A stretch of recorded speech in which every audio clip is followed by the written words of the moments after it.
Okay, I told you that from time to time I would, there we go, I would give you some tidbits of things you can do. Last week I made a mistake. Last tape, I made a mistake. And as I was introducing the new test, I realized this is the wrong order to do things. Okay? Let's do the whole traditional way and then go back and see what the new stuff is done. I blew it, right? And you saw I put that slide up about the new test, and I took it right down. And everybody was taking it live said, wait a minute, we didn't get a chance to copy it. So I went home and I said, I have to find some ways. I'm going to call up people who are in charge of this to edit the tape because it's going to go several semesters. But I'm not going to do it. Instead, I'm going to do this, right? You're going to make mistakes. The worst thing to do, one of the bad things to do in your teaching, I don't know, it's the worst, is to bluff and to pretend and to try to cover. First, if you don't know something, tell the kids you don't know. I'll never forget the time that I grew up in Rochester, New York, or in the suburb, but at the time I was in fourth grade, I was actually in Rochester, and they were talking about Nathaniel Rochester, the person who founded the town, and they said how there were some other small towns around there, Webster and Greece, a few other towns. And this was in fourth grade, and I got up and asked the teacher, well, if there were other towns around, why did Nathaniel Rochester feel the need to found this one? And instead of saying, gee, I really don't know, I'll look it up, she said, I don't know, when I see him, I'll ask him. Okay? Isn't that fun? I remember this. It was 10 years ago. I was 10 years old. It was over 50 years ago. So you shouldn't do things like that. Okay? There was a reason, by the way, because those were farming communities, and he wanted to set up a mill, right? Instead of shipping the stuff to another town, he said, let me put up a mill to grind the wheat here. West New York grew a lot of wheat then. And it was found on a river, which had natural falls, and he used the water power to turn the mill. So the Genesee River. I told you about the river flowing north. That was the river. So there was an answer. She just didn't know, and so she tried to do it. If you make a mistake, you have to admit you know a mistake. It's tough because we're sort of in this mistakeless mode, right? Get the right answers on the test. Doesn't matter why. And sometimes, I'll be honest with you, you're going to have people who are going to say, if you go to them and admit you made a mistake, it's going to not be to your benefit. One of the best principals I ever knew, I'm sitting in his office talking to him about doing my thesis, an experiment, and the teacher comes in and said, I blew it. Can you help me to do it better next time? Okay? He said, yeah, it's okay. And I said, man, you're a great principal. In fact, the teachers can come to you. But in your own hearts, if you will, you should, if you blow it, admit it. Say it. You can tell it to the students, right? Or you can just go on. So I blew it. So what we're going to do is we're going to go over the old tests the way it was until a couple of few years ago. I don't know how long this tape is going to run. And then I'm going to show you how the new tests work. Okay, so let's go to the PowerPoint. And we had talked about what was wrong with the IQ test. I'll give you a hint right now. Nothing is going to change when it comes to the new test. Okay, nothing is going to change. So they're going to have the same problem. The first thing we talk about is age being a valid criterion. Come back to me for a second. I cannot tell you how devastating a critique this is from the point of view of any psychologist. Age doesn't tell you anything. We know that all normal 9-year-olds can do almost anything better than all normal 4-year-olds. And that all normal 15-year-olds can do almost any intellectual task better than all normal 9-year-olds, or many, many of them. So, why? Right?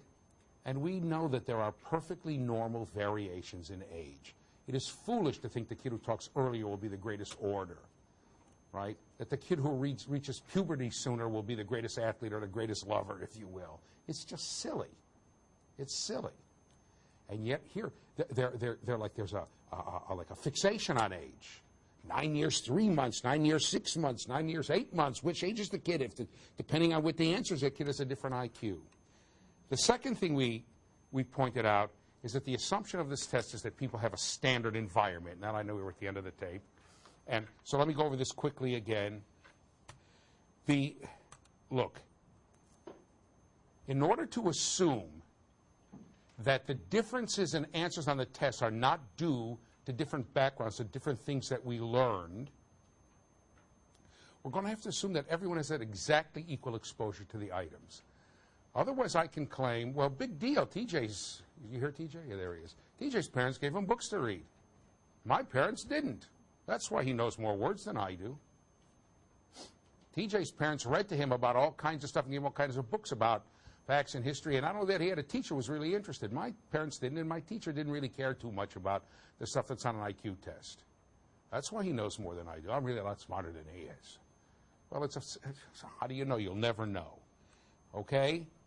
Because we know that children's environments are not the same.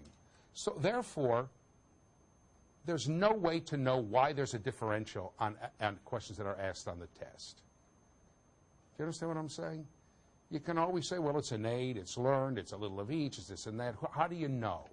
It's very clear that the quickest way, come back to me for a second, the quickest way to have a child's IQ go down, if you have a child who has an IQ of 120 in the 3rd grade when he's 10, today's a he day, I don't know, I'm broadcasting it, when he's 10, and then that child drops out of school and never is exposed to any school material again. When the child's 15 or 16, IQ is going to be way down, obviously. The math questions, the child's not going to be able to answer. The information questions, the trivial pursuit questions, the child's not going to be able to answer. Probably will have a hard time answering things, how are a banana and a pickle the same, right? Similarities. We'll probably have a very difficult time because those are things that are practiced and exercised in school. If the child is not exposed to puzzles and the kinds of things, word games, as the child's never seen a crossword puzzle, in general, verbal performance is going to be down. Same thing is even true with puzzles, what they call the object assembly. But so it's clear that much of this test is based on achievement, much of it. And there's no way to know how much is achievement, how much is quote-unquote innate ability. As a matter of fact, the whole conception of innate ability is a very strange one. Okay? So let's go back here. It's impossible to know how much knowledge a child is due to environment and how much is due to heredity, or if any is due to heredity. Okay? So that's another problem with these tests. You don't really know what they're testing. That's a validity problem. A third problem with these tests is the assumption that performance is a sufficient measure of intelligence. Okay? And this is an objection that is made most vociferously by developmental psychologists. And if you see the Firth article, which I did not assign to the undergraduates, you'll see this is one he makes. It's a little tough, but you'll see. Here's the idea. Look, IQ tests, come back to me for a second. IQ tests ask you what's the answer and assume the answer is the right answer. They never ask you, how did you get the answer, right? So if there's a kid who's asked, you buy something for 90 cents and give the clerk $1, how much change will you get? And the kid says 2 cents, it's just marked wrong. But if we'd ask the kid and the kid's 10, he might say, well, I figured in the tax. And he knows the tax on 90 cents is 8 cents wherever he happens to be living. It's not wrong, but you don't know. Okay, IQ tests, let's go back to the PowerPoint. IQ tests assume that the right answer provides sufficient information to measure intelligence or anything else. Every standard eye test assumes that. The right answer gives you enough information. But so what developmental psychologists and others ask is intelligence only how much we know? Or is there more, right? Is intelligence mainly something else altogether? Okay, and most people would tell you that they believe that at least in part, intelligence represents how you figure out the answers. Okay, not just getting the right answer. One question, let them sue me, on an old IQ test is, who was Charles Darwin? If you say he's a biologist, you got half credit. If you say he invented the theory, he came up with a theory of evolution, you got full credit. So one time we used to have a clinic on campus. It's gone now. Diagnostic Learning Center it was called. And there was one kid, he got it right. He said, and he said it like this, Darwin is the man, Charles Darwin, theory of evolution. It was like he was going through. like he'd been memorizing something for a test, right?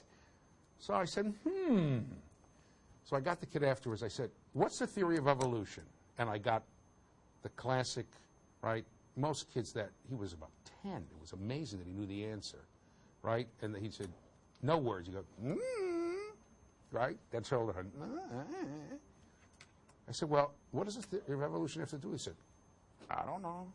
I said, does it have to do with plants, animals, or things? I don't know. He had no idea what it was. It's something he had memorized. I had a suspicion his parents might have known what the test was on the test, but it didn't matter. He didn't know what it was. He didn't know what it meant. Right? I can have people, I used to be a history teacher, so I bring a lot of examples from history. I can say, look, list the 6 causes of the Civil War, right? And you can put down the 6 causes of the Civil War. There are more that 6 causes that people have said caused the Civil War, okay? And you could list economic differences. That's right. But if I said you can explain to me the difference in the economics that caused this war, and you can't, and you just can't, so do you really know or do you not know? If you can do multiplication problems and you don't know when to multiply, do you know or do you not know? And in the end, what if you come up with an answer that's not the answer that the bureaucrat who made the test wants? Maybe it's a good answer.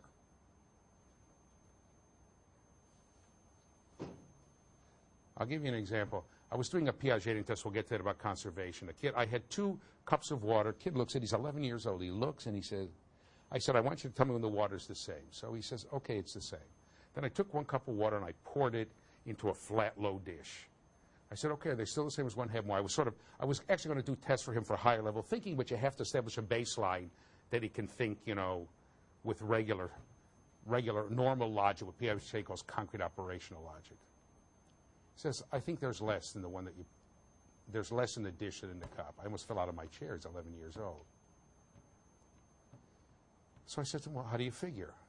This is his answer. This is almost, it's not a quote, but it gives you the tenure. He said, well, assuming that my initial experiment, my initial evaluation, in the absence of any instruments, will just make the assumption that it was absolutely correct and that they were absolutely equal, then when you poured the water, clearly some molecules of water, due to friction and other reasons, stuck to the glass in which the water was initially contained. This is how he's talking, right? So there's still some water molecules left behind on the old glass, so there must be left in the less in what's now been poured. Okay, which is very different from what pre-operational kids say, oh, there's less because it's lower, right? Because I poured it into a dish and made it go lower. That kid could think just fine. So the answer he gave was typical for a 5-year-old, but his reasoning was the reasoning of someone much older. We don't get any reason. We don't even know why. And if you don't know why the person got the answer, how the person arrived at the answer, how do you know how intelligent the person is? Next problem, scholastic validity. This is a biggie. You saw it in one of the Asa Hilliard's articles. By the way, for those of you, Asa is a man's name. Asa is a he, not a she. Okay? Scholastic validity says, in order to give any credence to IQ tests or measure of intelligence, you have to assume that they measure something important.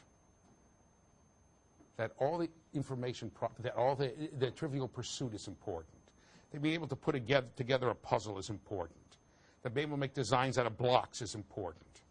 That being able to recognize an a shape, right? Here, let's go to the tablet. That when you see, when you see this, put 1. When you see this, put 2. When you see that, put 3. I mean, these aren't the real ones, but you get the point, right? Okay?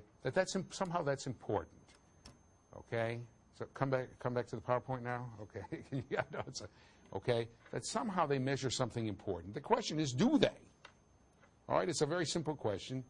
You have to ask whether the questions asked on these tests are what you think of as being intelligence. Is that what you think of as being intelligence? Right? Most of you, when we took the vote, at least in this class, said no. Okay? And so if your answer is no, then you have a serious reservation about whether these tests measure anything that you consider intelligence to be, whether they're valid. Which means we have serious doubts whether these tests would measure what you mean by intelligence. Remember that when you're teaching. Okay? Come back to me for a second. Okay? There's another problem here. This little, go to the tablet for just a second. This test that I gave you is considered to be a test of short-term memory. Right? Because if you have to keep, okay, looking up to see which is a 1, which is a 2, or this is a 1, this is a 2, this is a 3, come back to me now, then obviously it'll take you longer to do it and you have less time. But the question is it?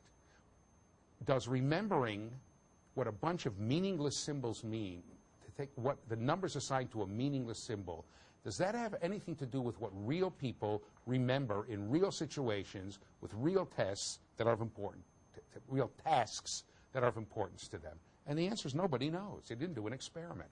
I can say what I'm going to do is go flipper, dibber, gibber, libber, hoopy, doopy, zoopy, loopy. And then you say all those things after me. Right? If you can do it, you have a great memory. If you can't, you don't. Huh? Really? Are you sure that that's really a good test of whether I can remember the real things in my life that are important to me? And of course, even there's no way to know. I have my doubts. No one's ever done an experiment to find out whether it's true, or certainly not a series of experiments to see whether it's true. And finally, you have to ask yourself, is being absent-minded a sign that you're not intelligent? Because you can't remember things. Einstein once said, I never bother to memorize anything I can look up. Is being able to remember isolated facts in the information section, the Trivial Pursuit game, right? Is that a sign of intelligence? I have my doubts, I have to tell you the truth.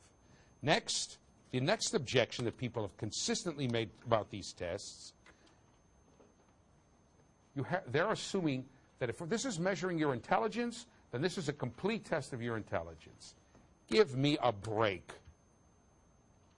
If we say these tests measure intelligence, they ought to measure everything that goes into intelligence. Okay? And from the beginning, people have said, baloney, that's just not true.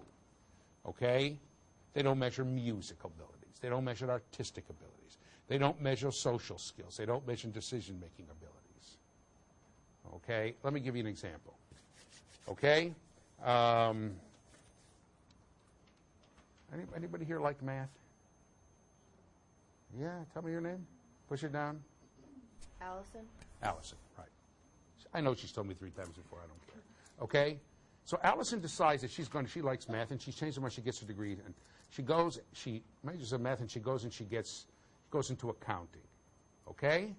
Gets her master's degree in accounting, becomes a CPA, and she's the most brilliant accounting student they ever had.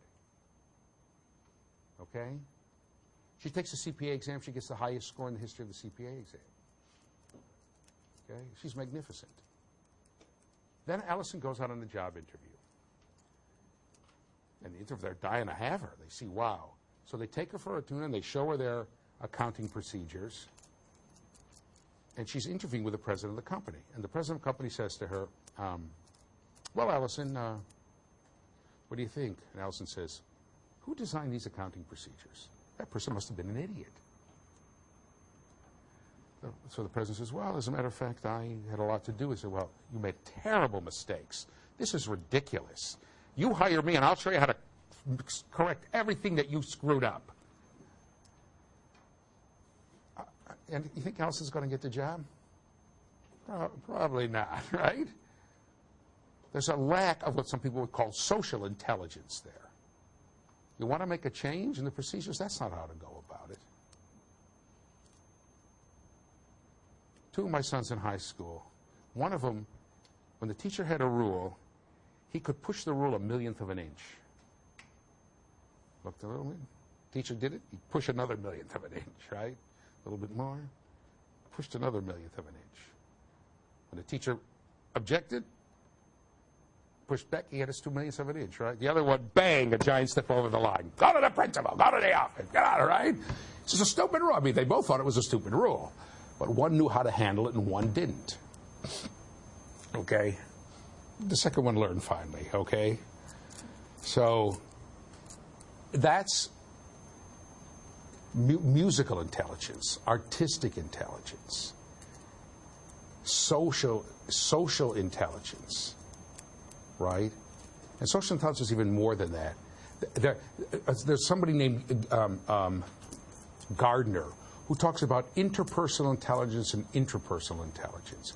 Have you ever known anyone who was just wonderful at looking at other people, seeing the dynamics that was between them, analyzing it, and often able to help, right? Seeing, you know, this is destructive behavior, you ought to stop doing it. Could really give you good advice. And completely screwed up his or her own life. Could never make an indecent decision about his or her own life, even though it's had a lot of insight into other people's lives. Gardner would say that person has a lot of interpersonal intelligence, but very poor intrapersonal intelligence. Right? Okay? He's even got one intelligence about the environment. Right?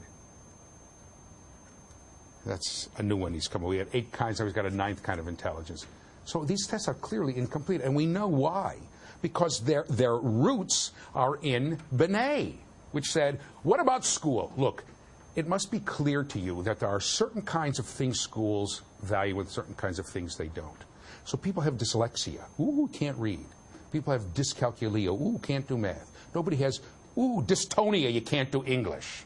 Dysthrosia or dyskyxia, you can't play sports. By the way, sports is another kind of intelligence that's left out of here. Right? Just like the coach said to me, you're okay individually. When it comes to putting together this game together, you can't figure out what it's about.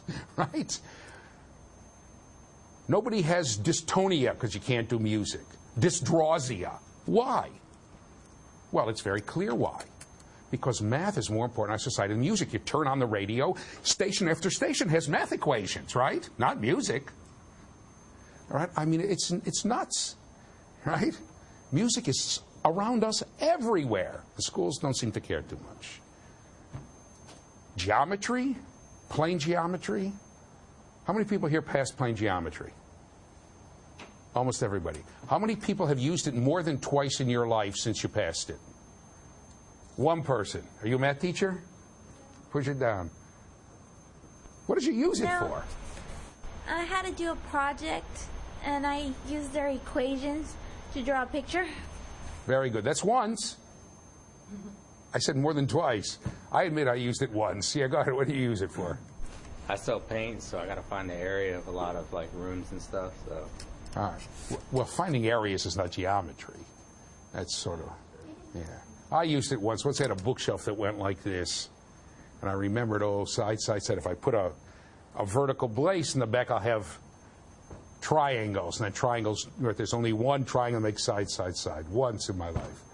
Okay? I have to admit, somebody reminded me. Okay? That it didn't sway. I mean, so you have to ask yourselves about, there's all kinds of intelligence that come about, right? All right. So clearly these tests are very limited in scope. Okay? And don't measure a lot of kinds of things. Okay? Let me say one other thing about them. Okay? Never mind. Let's keep going. Let's keep going. The next one. The assumption is that all the subtests measure the same underlying ability. Why is there that assumption? We already talked about it. We're going to do it again. Look, let's do some 5th grade math, okay? Some of you it was 4th grade math. We can only average items that are alike. Thank you very much. Ooh, that was a nice one. Once more. I don't know how to do that anymore. Okay? Averages of unrelated items have no meaning, right? We already pointed that out. So, if we're going to average the scores a person receives on a test of math, and a test of knowledge, and a test of putting together puzzles, and a test of making designs out of blocks, and a test of, I don't know, whatever else is on there, a test of taking frames from cartoons and putting them together. We're going to have to assume they all measure the same thing if we're going to add them up and get an average.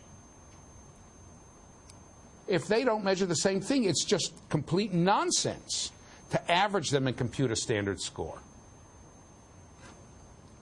Okay? It's just foolishness to do that.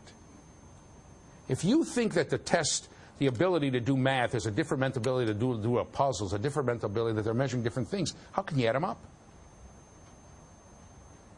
Let's go back to the PowerPoint. Okay. Do you think that math tests, vocabulary tests, general knowledge tests, test ability to do puzzles, test ability to build designs from blocks, etc., all measure the same ability? If you don't, then you're saying that you don't think the total IQ score has any meaning. Okay, come back to me. Look, this is what Hilliard's article was saying. This is the point. I have a person. Tell me your name, person. This is a... Go ahead, person. Amisha. Again, a little louder. Amisha. Amisha. Okay, here's Amisha. Wave your... Raise, there she is. See her? Got to wave to your fans. Okay. Now, Amisha has all different kinds of abilities. Wait, I almost know your name. Shiva. Shiva, right? Yeah. Shiva has all different kinds of abilities. How many people are ready to bet that there are some things Amisha does better than Shiva and some things Shiva does better than Amisha? How many people are ready to bet that there's probably something they share that the two of them do better than most people? And there's something that the two of them do worse than most people? Everybody, right? Everybody's voting, obviously. Obviously, that's true. So they all have, there's unique abilities, unique approaches, unique ways to do things, right?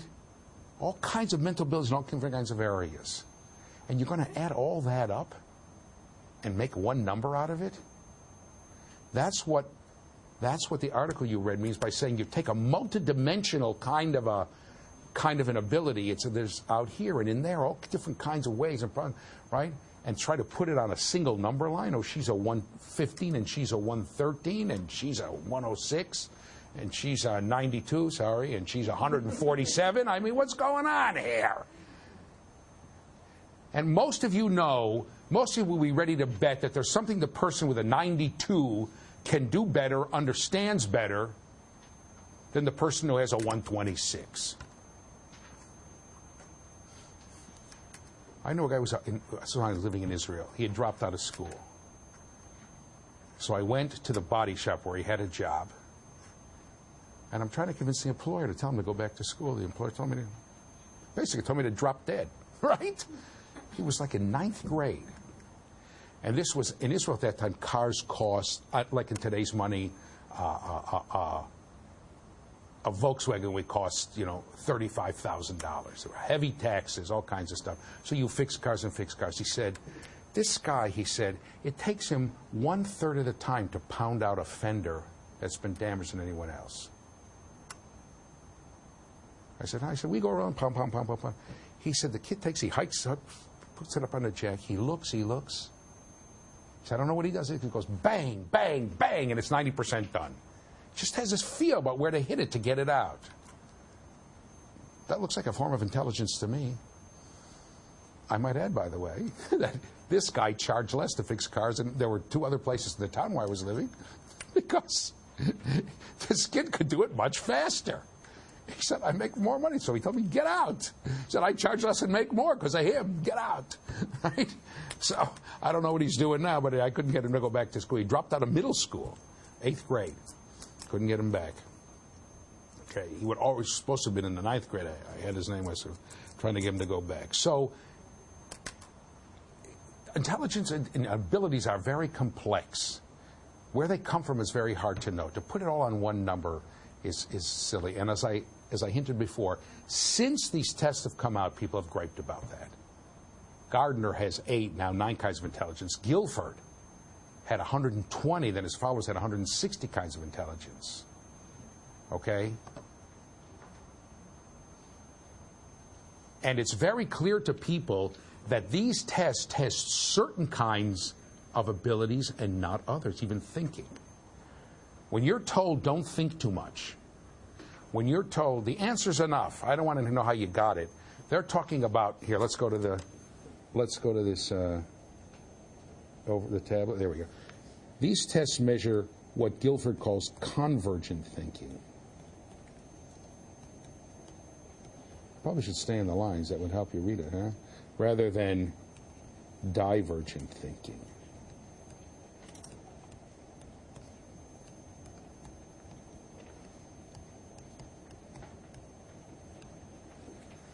Convergent thinking, you can get where it comes from. It means to converge on the right answer. Get my picture in there, or come back to me, or whatever. Come back to me. That'll be enough. Okay, that's good. You converge on the right answer. You get the right answer, right? How much is 7 plus 9 take away 2? I don't know, what is it, 12? I can't get it. All right. 14? Okay. Divergent thinking is, how many different ways are there to solve this problem? Come back to me now, okay? How many different ways to solve this problem? Right. You might notice, by the way, that computers reward divergent thinking. How many people, okay, here's my, I used to call it a thumb drive, now they call it a flash drive, right? Yeah, I have it taped, okay. How many people, if you had something on your mainframe, on your desk, on your laptop, let me try this again. If you had one on your PC, on your regular computer, and you plug this in, and you wanted to copy it onto here, how many people would call both disks up and drag it from one to the other? Who'd drag? How many people would just save it to the other disk? Is there another way to do it? There must be several. There's another way to do it, isn't there? How else would you do it? Go ahead. Push it down, push it down, push it down. Right-click, send to. Right-click, send to. How many people right-click, send to? Nobody? That would be, by the way, that would be my second choice. Saving it to one disk and saving it to the other, I don't know why. It gets on my nerves. I don't like it. So there are a lot of ways to skin a cat. You will often see, my brother for many years was a debugger. You know, they make programs and they debug them. Okay? And he and another person were given, there was a huge program, they gave it to a couple debuggers, and they came on the same bug in two different places. My brother debugged it one way, the other guy debugged it another way. Okay? They were thinking. Both of them claimed, each of them claimed that he had seen it the other way but thought his way was better. Okay, I know that because my brother said, the company thought my way was better. And it's because they're a bunch of bureaucrats, they don't know what they're doing anyway. But, okay, it was cheaper to do it his way, is what it boiled down to, right? So the other guy said his way was more elegant, so.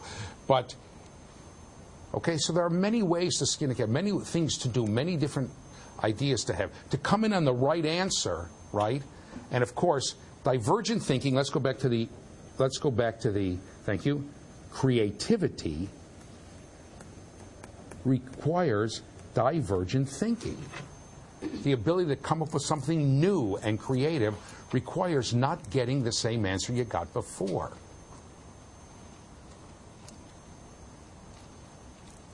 Right? And some people have said that IQ tests, and in general standardized tests, they squash creativity. Or, come back to me, or as many of you were told, don't think too much when you get in there. You already told me that you heard that. Don't think too much. Don't be creative. Don't think, well, it could be this, it could be that. Try to think about what's going on. And as a matter of fact, try to get into the mind of what the tester wants. You'll see one of the new tests, that's crucial. Okay? And so these tests, they penalize creativity. They penalize convergent thinking. And there are other kinds of thinking. Guilford said there are many different kinds of thinking. For instance, some people can think very well. For instance, when it comes to analyzing literature, I'm pretty good. When it comes to analyzing words and grammar, I'm good. When it comes to math, I wouldn't say I stink, but I wouldn't go as far as pretty good. I'm all right. I can get through the math classes somehow. In the history, I loved to diagram sentences. Who else loved to diagram sentences? You can admit it, right? One other person. Who hated it like poison? Really? Who could do it and didn't care too much? Was I? Yeah. I loved it. I loved it. Okay? Well, that was a certain, when it came to math stuff, here's the computational formula. This was in, I was already a doctoral student. Here's the computational formula. Here's the theory behind it, and here's the formula we use to compute. Show how we can turn the regular formula into the computational formula by mathematical stuff, right? I did one, I got it all the way, and I couldn't get the last step. The professor comes to me and said, all you got to do is this one more division thing, and you'd see it. I couldn't see it. Couldn't get it. I said, oh, I mean, he said, how could you get so far? How could you be so much on the right track and then just blow it? I said, that's life. Okay. So different areas, in different areas, different abilities can come out. It's quite possible that I cannot do that memorizing of those squiggles to save my life. But if it had been colors, I'd be the best one you could have. Associate a color with a number, I'd be tops. It's a different area. Okay, another one. Another assumption. Let's go to here. The test-taking abilities of people are equal. Come back to me for a second. I'm going to tell you a story. Did I tell you the story about being a mechanic in the Israeli army? Did I tell you this? I don't think I did. I wasn't. I did my master's degree in Israel. So the first semester I was there, first year I was there, when it was the first semester, I take a course in measurement. And the professor hands out a test to show, admittedly, what a bad test is. And it was a test given to mechanics in the Israeli Air Force. And it graded you mechanic level 1, top, mechanic level 2, and mechanic, okay, and mechanic level 3, we could basically assist the other mechanics till you got there, okay? And this was deadly serious business. I have the word deadly, right? I was doing this in 69 or 70. It was right after the Six-Day War, and the entire country was convinced that the only thing between us and a total destruction is our Air Force, okay? And the training for mechanics and pilots was intense. Intense. And one of the ways that Israel had maintained parity, it had less planes than the countries around it, all of whom were sworn enemies at the time, no more, fortunately, was that its airplanes were fixed faster, and you could have more airplanes in service, and the ones that went out of service got back in service faster than the norm. Okay, I knew one guy who was a mechanic. He said when there was an American general, the American military attaché, who saw it, he couldn't believe it. How quickly things were done. You had to be tippy top to be a mechanic. So this test was given for deadly serious business. So he passes out the test, and he admitted, said it's a horrible test. And the test, of course, is in Hebrew. My Hebrew at that time was like it is now. Eventually it got good, and I've been away. It was all right. I could understand things, I could read it okay, but there were words I didn't understand. This and that. 3 people in the class qualified as mechanics. 3. 2 qualified as mechanics grade 1, and they were. That's what they had done in the army. Okay, in Israel, you go to the army, and then you go to college, right, if you're going to go to college. They really were grade 1 mechanics, and me. I qualified as a grade 3 mechanic. Right? And I said to the professor afterwards, if the thing had been in English, I think I could have made grade 2, because there were some questions I just didn't understand. Right? Couldn't even understand the logic of the question, or words I couldn't, I couldn't get what they meant. And he said, I have no doubt. Now, the test was a horrible test. It would say like this: when the Flinsenbanger breaks, you use a hoots, a poots, or a doots to fix it. What they're talking about, right? The next page, if the doots falls into the Flinsenbanger, you get it out by doing ABC. Oh, let's go back to that one. It's doots, right? So admittedly, it was an awful test. He was pointing it out to show how it's an awful test, and it was really testing. But only I was able to take advantage of that. I was the only one who was able to exploit the fact that the test gave away the answers, that some of the answers were so ridiculous, right? Like they ask you a question, right? How long does it take to fix a so-and-so? 14 years. That's wrong. I'm exaggerating only a little. 3 minutes. That can't be right. So I would pick from the other two, right? 5 hours, 2 hours, how long should it take? You know, you have enough of those, you get half of them right, right? Because I was test-wise. I was test sophisticated. They didn't have any tests like this in Israel at the time. Well, very few, except here and there. They didn't have any of them in their schools. I was an American. I was used to these tests. I was from New York State, where the final tests were, you know, there were statewide tests. We already talked about that. I really was what they call, here, let's go back to the PowerPoint. There's a concept in psychology called test wiseness or test sophistication. Okay, I was very test sophisticated. Some people are good at taking tests, and on a standardized test, a test-wise person may do better than a person of equal, even great ability who is not test-wise. Right? There are people who took mechanics courses in the Israeli army who failed that test the first time around. They knew something about airplane mechanics. I knew nothing, and still don't. But I passed the test because I knew how to take tests. IQ doesn't take that into account. They assume everybody's testing. How many, look, for instance, okay, come back to me. I'm going to show you. I'm giving you the test. Remember, there are some items where the faster you do it, the more points you get, right? Okay, make this design out of these blocks. Tick, tick, tick, tick, tick. What's that tick? How many people would freak out if you know you're being timed? 5 or 6. How many people probably would make that much difference? And how many people would do better if you know you're being timed? It's one of the 3 choices. We're voting again. Who would probably do worse knowing you're being timed? Ooh, most of you. Who would probably, it wouldn't make that much difference. And how many people would do better? Yeah, I would probably, for me, it depends. If it's something I feel confident in, I do better if they're timing me. If something I have no confidence, I just freak, right? I'm gone, okay? That kind of thing. How many people in general, when you take a test, you feel that the grade on the test underestimates your ability? And how many people think it probably overestimates you? How many people do better on tests than they should? How many people think that you're not good test takers and the test scores underestimate your abilities? How many people think they overestimate? It's about half and half. How many people think it's about right? That's almost nobody, right? It's almost invariably that's what happens. Now, okay, come back to me. So you can see that the ability to take tests is very important. Some people are good at it, some people are not. Even though IQ tests are given 1 and 1, some people are quite good at it. They don't panic. And I've seen it. One of my sons takes the, he doesn't care. The other one, he goes nuts. He goes nuts. And I might add, by the way, go ahead. Go ahead, go ahead. I was going to, kind of going forward with what you were talking about, I was curious.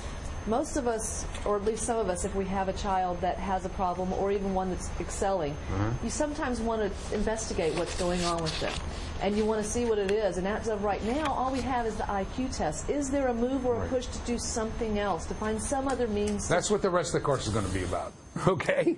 That's what the rest of the course is going to be about. By the way, one of my sons just freaked out on tests, particularly math tests. And I sent him to the Princeton Review. I don't know if I'm doing a commercial or not. And what he basically did, they teach you how to take tests. They don't teach you. This is for the SAT. You can also do it for the GRE, by the way, if some of you want to go on to school. They don't teach you any of the material on the test. They just teach you how to take tests and how to become test-wise. His score went up 100 points on one test, 100 points on one test from the first time he took it, and 150 on the other. That time they didn't have that. They just had math and verbal. He didn't know anymore. He just knew how to take tests better. So whether a test is reliable is also, here, let's go to test taking. Let's go to the PowerPoint again. Okay. What about personality? Some people get nervous on tests and some don't. Some children have different levels of interest in taking the test. By the way, some kids will be, oh, this person has a problem. They've been tested and tested and tested and tested. They're sick of it. They can't stand it anymore. They just blah, blah, blah, blah, blah, blah, their way through the test. They don't care anymore. They've taken 1 million tests. Doesn't seem to make any difference. They still don't do so hot in school. The hell with it. Your mood on a given day can affect the test. These are just a one-time snapshot. They'll tell you that. So if it's a one-time snapshot, how are you making this decision about the rest of the kids' lives? right? You know there's some days you go into a test and you're just down about it, or you have anxiety about something else, okay?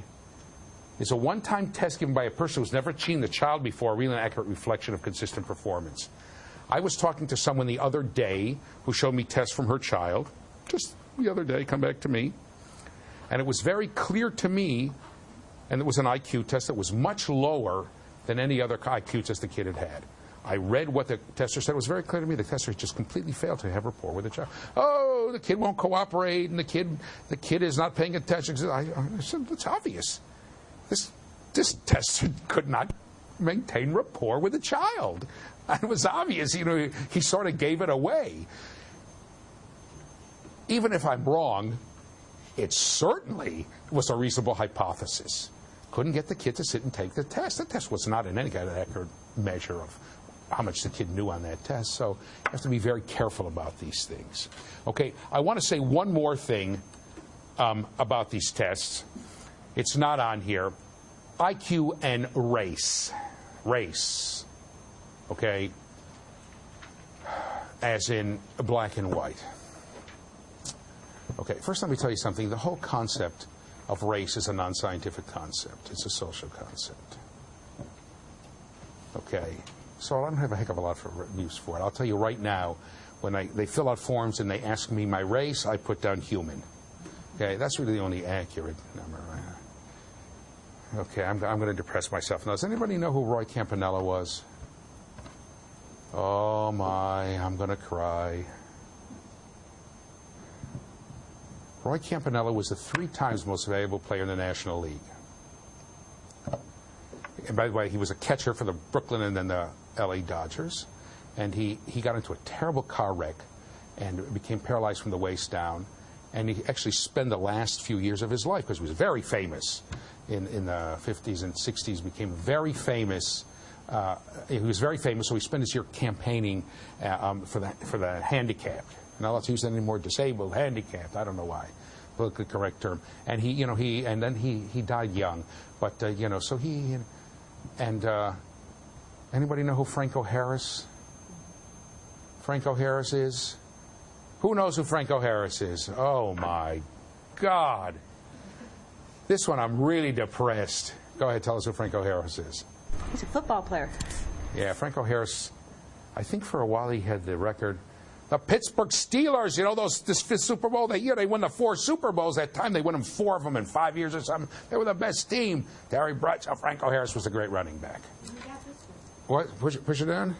He was at this year's Super Bowl. They announced him. Yeah, anyway, he was a great, great football player. Now, both of those, Roy Campanella was listed in his days as being a Negro, and Franco Harris as black. Okay, Roy Campanella's father was an Italian-American, and his mother was black. Franco Harris' father, I think he met his wife in Italy. I think he was an American serviceman who met his wife in Italy. So she was Italian and he was American black. So why are they black and not Italians? If Italians are white, why are they black and not white? It's a social decision we make. It really has very little to do with any sort of scientific measure of things. And race was actually invented to prove the inferiority of some people. Nobody talked about race in the 1700s. The early 1900s, they invented races. There was the Caucasian race, the Negro race, and the Mongolian race. And they did all kinds of experiments, which today, if they weren't so serious, you'd laugh how foolish they were, but it makes me cry. Okay? To prove that the Caucasians were the superior race, and then the Mongolians, and then the Negroes. Of course, what happened, people said, well, you're just prejudiced against skin color, which was, of course, the truth. Most of the people doing this said, no, we're not. No, we're not. So they had all kinds of other criteria. And by those criteria, people from India, most of them were dark-skinned, right, had to be listed as Caucasians. It was very painful to them. Some of them even wrote out, I screwed it up. Okay? But in any case, there have been tests throughout, IQ tests have been given, and IQ studies have been shown to prove the innate inferiority of blacks and Negroes. The first time was done during World War II. It's called the Army Alpha and Beta test, in which alpha tests were for people who were literate, beta tests were for people who were not literate. And blacks were shown to be inferior as a group to the whites. They were below. Then some stinker went in there and matched for, said, well, let's take, most of the blacks you have in the Army here are poor, from poor farming backgrounds in the South, and they're not literate. Let's take whites in the same situation, and all of a sudden the difference went away, so they locked that in a drawer. Okay, never mind about that one. But lately, in general, since they've gone to this, when you take the IQs of blacks as a whole and whites as a whole, there, in general, is a standard deviation difference. The blacks are one standard deviation below. And this proves the racial, genetic inferiority of black people. Before we go on, let me tell you something. If we make a line and we put a person from every ethnic group that has been proven to be inferior by IQ tests, okay? So this ethnic group, we have one person from that group. This ethnic group, and we put them in a line by the date at which the IQ test said they were innately inferior, the black person would have to be toward the back of the line, okay? During the Great Migrations from the 1880s to the 1920s into America, okay, there was a great migration here to the U.S. from Southern and Eastern Europe. How many people here are descendants of that migration? Italians, Poles, not too many. If I went to, I had a person in the booth. If this were in the North Midwest or the Northeast, we'd have 60% of the hands up. Okay, 40 years ago we'd have 80%. We'd have 50%. At one point in America in the 1960s, 50% of the people in the United States were descendants of people who had come from here. Now, of course, we've had people immigrate from Latin America and from Asia, so it's less, but it's millions. It's tens of millions. It's probably 100 million people in the United States, okay? We had millions of people coming from Italy and from Poland and from Russia and from Greece. As those people got off the boats after the IQ tests were invented, at the second half of that migration, in the early 1900s, they were given IQ tests. And these IQ tests proved that all of them were genetically, innately inferior people. And in the 70s, 70% of them were retarded. In 1924, when they shut down immigration in America, immigration in America was shut down from the 1920s to the 1960s, okay? Not completely, but a lot. Basically, they said, we're going to base immigration on the percentage of people from a given country in 1890, which basically meant that people from Eastern and Southern Europe were cut off, right? Most of them. Okay? The scientific, I'm putting scientific in quotes, testimony before Congress in the 1920s, I think it was 1924, 1925, when they made the law, was from IQ tests showing the innate inferiority. If we let these people in, and they're going to breed with the rest of America, if we let any more, we'll have inferior intellectual stock. Never mind that the vast majority of the public universities in the Northeast and in the Northern Midwest, even the Middle Midwest, but in the Northern was Chicago and Milwaukee and Baltimore, New York, and Philadelphia, where most of these people had gone. Never mind that most of the people there, most of the outstanding students there were from these immigrants. Okay? Never mind that we had to impose quotas to keep some of these immigrants out of, like Harvard, they had quotas against Jews. Because if we just went on qualifications, Jews would get in there more than they wanted. Okay?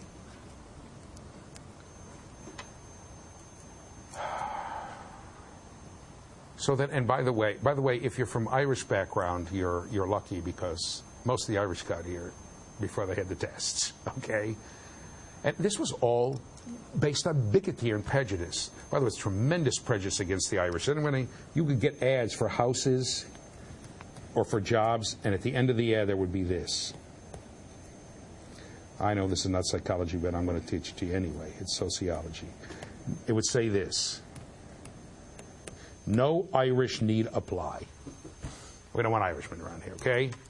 There was something, okay, come back to me. What didn't most Americans like about the Irish? There was something horrible about them. Push it down. They were Catholic. They were Catholics. This was the great bastion of Protestants. How did you know that? I'm Catholic, and I've heard that in plenty of history classes. Yeah, good for you. Hated it. All of a sudden, these millions of Catholics. This was a great bastion of Protestantism. In 1960, when John Kennedy ran for president, the second Catholic to run for president on a major party, right? He actually came down to Dallas to talk to Protestant minister to convince him he wouldn't let the Pope run the country. This was 1960. It was America first. It was unbelievable. And some of the people said it was a very close election with Nixon. It was basically a tie. Okay? And some people said if he had been a Protestant, he would have won by a lot. A lot of people admit, I'm not voting for any papist. That was the nasty word that you called a Catholic, right? Okay? These people who came, they were even, but at least the Irish had one redeeming quality. They spoke English. These people who came, they were also Catholics from Eastern Europe. They weren't Catholic, they were Greek Orthodox or Jews, and they couldn't speak English. They were awful. There was tremendous bigotry and prejudice against them. So you pull out the IQ tests. These tests have been used forever to discriminate against people. And then along came the civil rights movement, pull it out to discriminate against blacks, right? They're no good either. They're genetically inferior people. I just don't know what to say. I will tell you the following. The statistics that were used, there was a famous article by Jensen in '69, the Harvard Ed Review. The analysis was awful. On top of that, what you have is you have to remember, right, that in general, poverty depresses IQs. We know darn well that the education that goes on in poor schools, for a reason I'll get to when we get to Piaget, is just not the same education we get in middle-class schools. Therefore, since these IQ tests are full of achievement items, kids' IQs are worse. Okay? And as a matter of fact, people have said, you know what? As you go up socioeconomic levels, okay, the black IQs get closer and closer to the IQs of the general populace, okay? Until finally, and of course it doesn't take into effect, for instance, you have to remember that in the 50s when they started to do this, there was a tremendous disruption in the whole black community. There was a vast migration from the south to the north. That's what they were picking up with the immigrants, okay? Most of the people who engaged in that migration were extremely poor. Just like most of the immigrants who came to America were extremely poor and uneducated, I might add. Okay? And then there were tremendous disruptions. Black came up for jobs that were disappearing. In New York, you could go to New York and get manufacturing jobs, and the mass black immigration to New York came when manufacturing jobs were dried up. There was a tremendous social disturbances in the black community at the time when they began to give these tests. In any case, people began to say, okay, I'll tell you what. Let's go to the top and take upper socioeconomic levels. And there was still a difference between black and IQ and white IQ, but smaller. The trouble is the term socioeconomic status. It has the same problem as IQ, the same thing as grades. It's a mishmash of all kinds of stuff. So, for instance, there was a time in America where teachers would have to be by the pay they had. They used to have 6 categories. This one teacher, lower class, upper lower class, lower middle class, upper middle class, lower upper class. Those were people who were filthy rich, but they had to work for a living, and upper class. They just lived off their inheritance, right? Teachers were in the upper lower class based on their salary. Now in some places they still are, some of them, but here they're not. But because they had a college degree, they got bumped up to the lower middle class. Okay? So it's a mishmash of education and of money and of this and of that. And so if you look at the black middle class, right, that emerged after some opportunities began to open in the 60s, it was a typical emergence of immigrants, right? When immigrants came, where did they go? They went into civil service jobs. That's the old, sort of the Irish cop, right? They opened up small businesses, right? And they entrepreneurship, which sometimes grew into big businesses. But people who first entered the middle class, most of them didn't do it by education, okay? But most of them said, I didn't go to college, but you're going to. A friend of mine, his father didn't have a college education, and he managed to, and he sold insurance for a living, and my friend was a great baseball player. We used to have, when we played baseball at camp, if the ball hit the top of the hill and rolled down to the dining hall, it was an automatic home run. Steve used to hit him over the dining hall. And he got a letter from the Cardinals to come for a tryout. His father said, no point in going. You'll never make the team. He said, what do you mean I won't make? How do you know? He said, how can you make the team with 2 broken arms? He said, 2 broken arms. I said, yeah. If you want to go to college, I'm breaking both your arms, right? So, you're going to college. I didn't have the opportunity, but now I came from, his father grew up very poor, right? But I got in the middle class, you're going to college. And Steve said, my father knew I wasn't good enough to be a pro player. I was good, but I wasn't good enough at the time, right? So I said, what we need to see is we need to have a generation of blacks who went to college and whose kids are going to college. Okay? And then let's see how their IQs are compared to, because it's just achievement stuff, right? They have a middle class, they come from a middle class family, and they're, right? And now they're in the middle class and they're going to college and they got a standard education, right? I said, then let's see what happens to the IQ difference. I hate to say I told you so. No, I don't. I told you so. There's no difference. These tests are used to dig and to squirm at people. Their social impacts are enormous, and that's true today now on an individual basis, right? Being used to push and pull people around in an attempt to kind of social engineer or to make social or to justify institutions the way they are. Okay? And that's what I want to talk about next. It's going to go into the next tape for those of you who are taking it by tape. I'm sorry about it. Let's go to, okay. Now, recently, don't get here yet. Don't go here yet. I got to find it. I didn't rearrange these tapes yet. Recently, there has been a change. There's been an attempt to, there's been a realization that what was said about these tests, okay, has caught on. After all these years, let's go back to the PowerPoint. After all these years of using these tests to label kids and push them around, okay, the IQ people have realized, come back to me for a second, that most of what I have said is correct. Okay, they've acknowledged it. There's no theory behind what they have. They'll say test is theoretical. It's not clear what they measure. We don't know what's going on.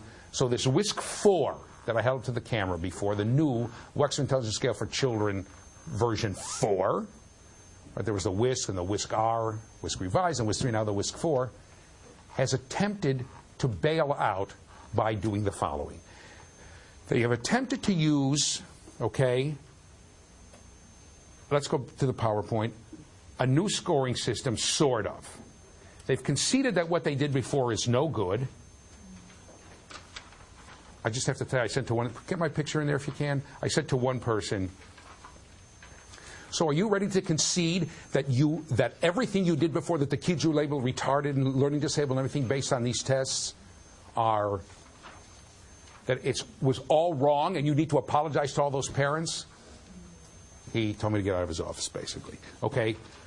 Rather than basing their views of intelligence and children on the conception of how children think and learn, rather than saying, okay, look, we made a mistake, let's do a think and learn, they've opted to try a new statistical technique to bail them out of their problems. Okay? It's called factor analysis. And they claim that they have a theory when, in fact, they don't have a true theory based on understanding of learning and development. Come back to me, and I'm not going to explain to you factor analysis in a way that will make a statistician come and right and scream in my face and put me in a deep dark dungeon for 20 years.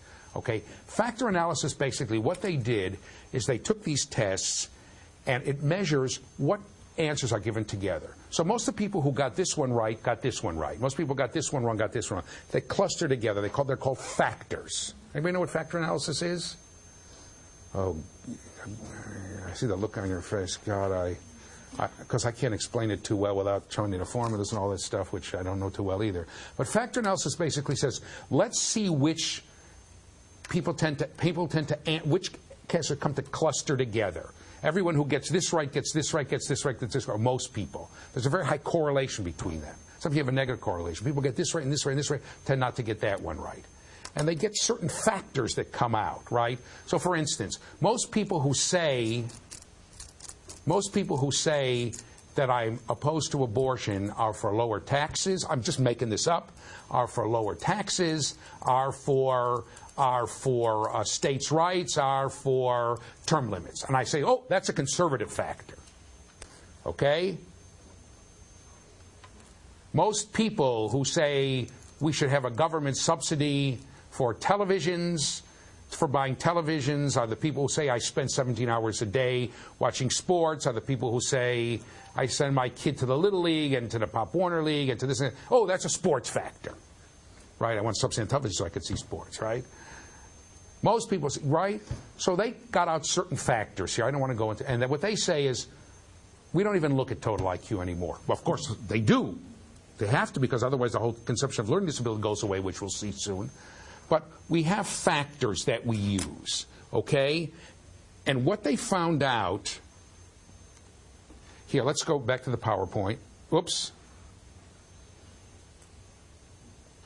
Is that some of the original tests, like information, arithmetic, okay, and arithmetic, couldn't correlate with anything. They were sort of sitting out there. And whatever scores you got on another test had nothing to do with these tests. So they left them in there, but they said, we don't use that for calculating IQ anymore.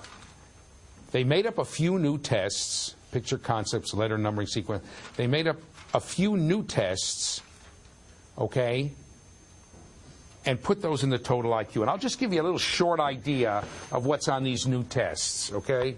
So the first one, picture concepts. Okay, come back to me. I've got it labeled here somewhere. You know what these all are. You've all seen them.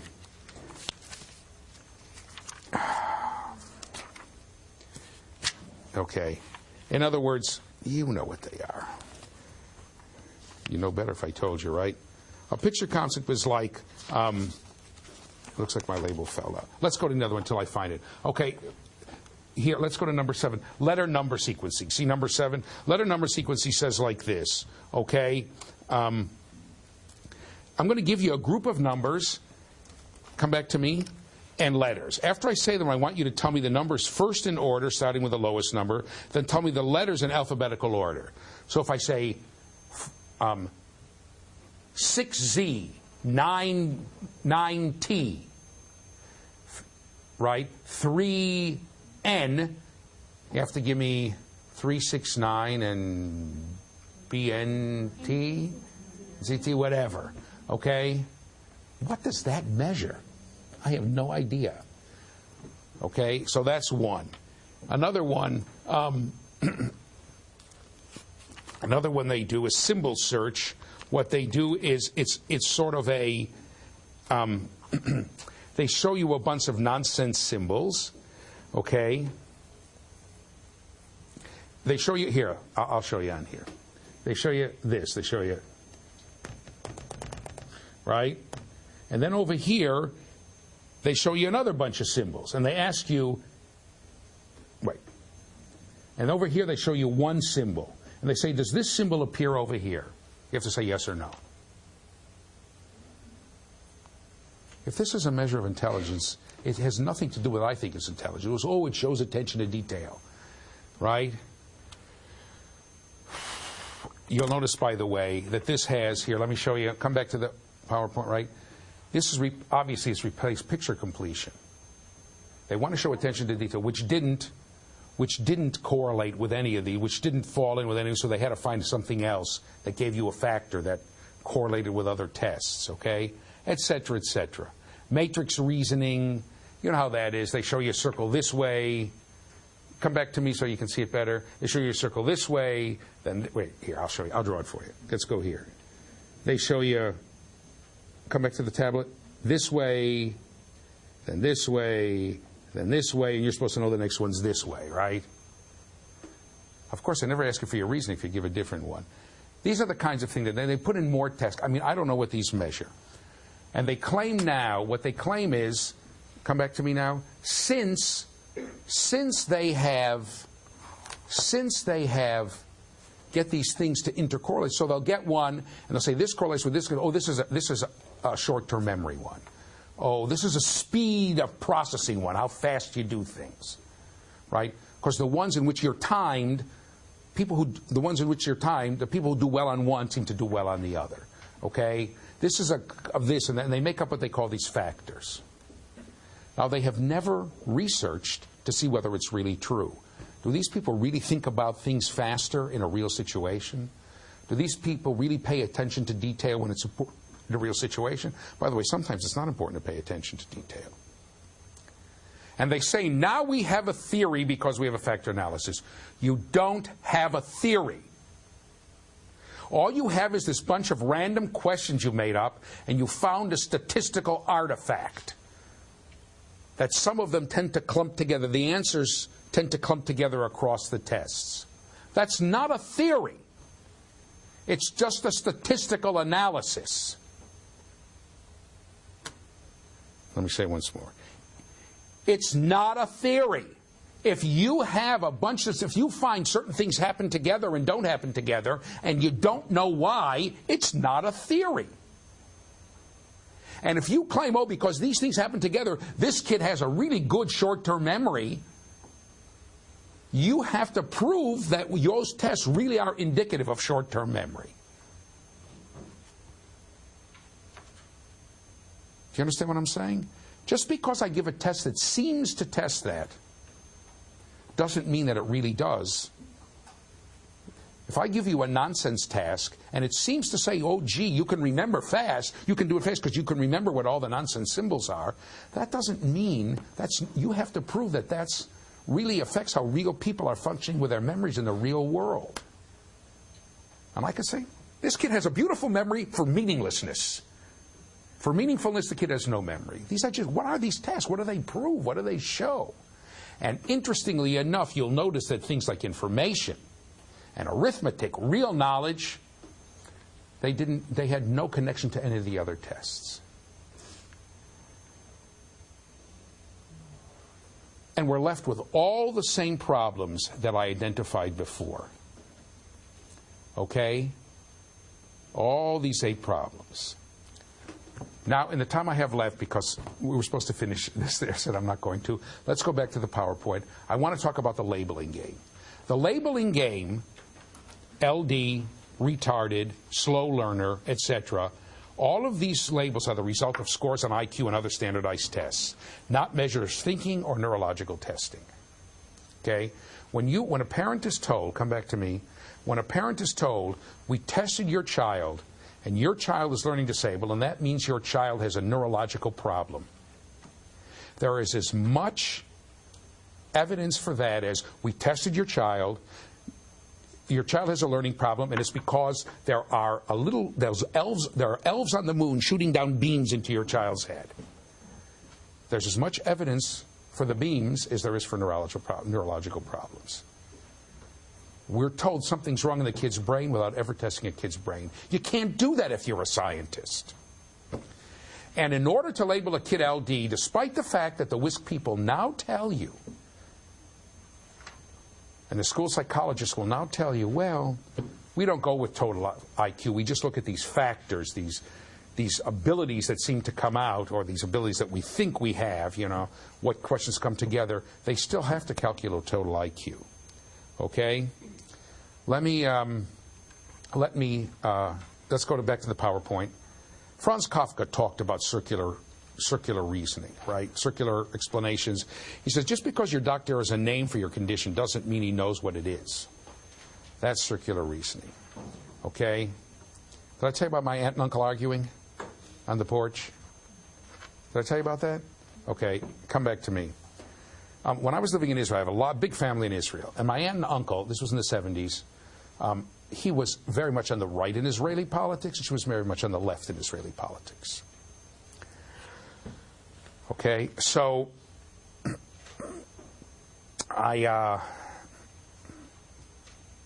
so when the family would get together, we would have a rule. We're together in his house because he's the husband of the oldest sister, right? We had a rule.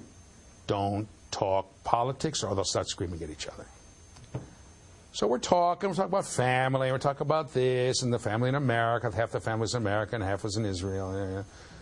I don't know what's going on. You know, it depended on where they could run when the communists chased them out of Russia, all right? What's going on and what's happening? And that's when we said, oh, let's watch the news. We're all thinking, oh, no, here we go. Turn on the 6 o'clock news, something comes on, the two of them start to argue. They're arguing, they're screaming at each other. So me, with my big mouth, I couldn't take it. So I go out on the porch. I'm going to stand up, right? Go out on the porch, and I'm reading the newspaper. 5 minutes later, my uncle comes out and he's like this. Can you see me? He's like this. Going up and back, up and back, up and back. Steamy. Finally turns around to me and says, my uncle wrote books. He wrote some math books. He wrote books on history. He was a real intellectual. He goes, says, what are you reading for? I said, huh? He said, don't read the newspaper. Right? It's like a nutritionist telling you, don't eat healthy foods, right? I said, what are you talking about? He said, you don't have to read a newspaper. You don't have to read books. You don't have to listen to the radio. You don't have to listen to television. You don't have to do anything. So I'm looking at him like this. He said, just listen to what your aunt says. Do the opposite and you'll always be right. Right? That's what I'm telling you about learning disabilities. Just look at what learning disability does. Do the opposite and you'll be a pretty good scientist. They make just about every mistake you can make. Next time we'll look into them, how they're circular, how they make contentions without evidence, and how in the end they torture children. Okay, we'll talk about it. Okay?